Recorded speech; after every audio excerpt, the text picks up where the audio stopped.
Hello বন্ধুরা, আশা করি সবাই ভালো আছো, আমরাও ভালো আছি। তো আজকে আমি একটি নতুন রান্নার রেসিপি নিয়ে এসেছি। নতুন নয়, অনেকে এটা করে থাকবে। তো কুঁদরি আর আলুর চচ্চড়ি। এখন তো বাজারে প্রচুর কুঁদরি পাওয়া যাচ্ছে। তো কুঁদরি আর আলু চচ্চড়ি আমি যেভাবে করি তোমাদের সাথে শেয়ার করলাম। দেখো, রান্নাটা ভালো লাগবে। তো কড়াইটা বসিয়ে দিয়েছি। কড়াইটা গরম হলে বেশ কিছুটা তেল দিয়ে দেবো। তেলটা একটু বেশি করেই দিতে হবে, কারণ এই রান্নাটায় কোনো জল ব্যবহার করব না, শুধু মাত্র তেল দিয়েই হবে। হাত দিয়ে দিয়েছি সাদা সর্ষে আর কালো সর্ষে ফোড়ন। তোমরা চাইলে যে কোনো একরকমই সর্ষে দিতে পারো। তো আমার কাছে দুরকম সর্ষে ছিল, তাই দুরকম সর্ষে মিক্সড করে দিয়েছি। তো সর্ষেটা গরম হলে এরপরে দিয়ে দেবো রসুন কুচি।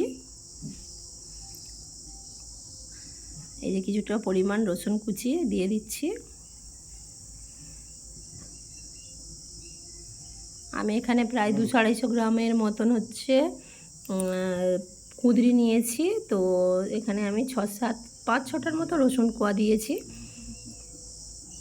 রসুনটা লাল লাল করে ভাজা হয়ে গেলে, কারণ রসুন না লাল লাল করে ভাজলে এর মধ্যে থেকে একটা কাঁচা গন্ধ ছাড়ে, তো কুঁদরিগুলোকে দিয়ে দেবো। রসুন লাল লাল ভাজা হয়ে গেছে, এইভাবে লম্বা লম্বা করে কুঁদরিগুলোকে কেটে নিয়েছি। কুঁদরিটাকে আগে দিয়ে দেবো।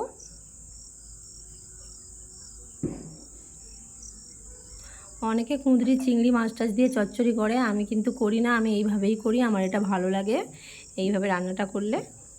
তো কুঁদরিটা এইভাবে দিয়ে বেশ কিছুক্ষণ নাড়াচাড়া করার পর কুঁদরিটা হালকা ভাজা হলে এতে আলু, পেঁয়াজ এবং চেরা করে রাখা কাঁচা লঙ্কাগুলো দিয়ে দেবো একসাথে।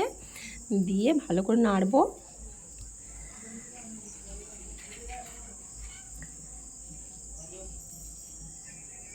কয়েক সেকেন্ড নাড়ার পরে এতে দিয়ে দেব লবণ আর দেব হলুদ,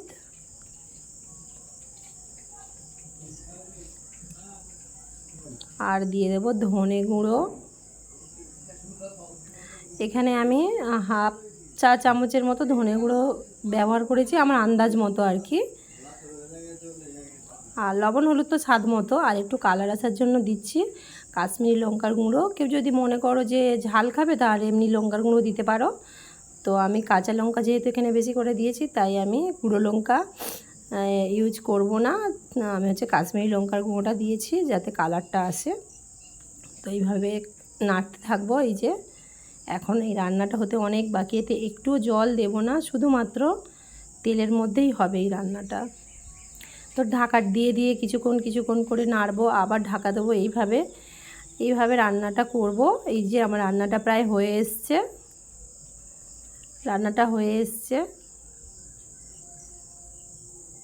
তো আমার রান্না হয়ে গেছে, এই যে বাটিতে তুলে নিয়েছি।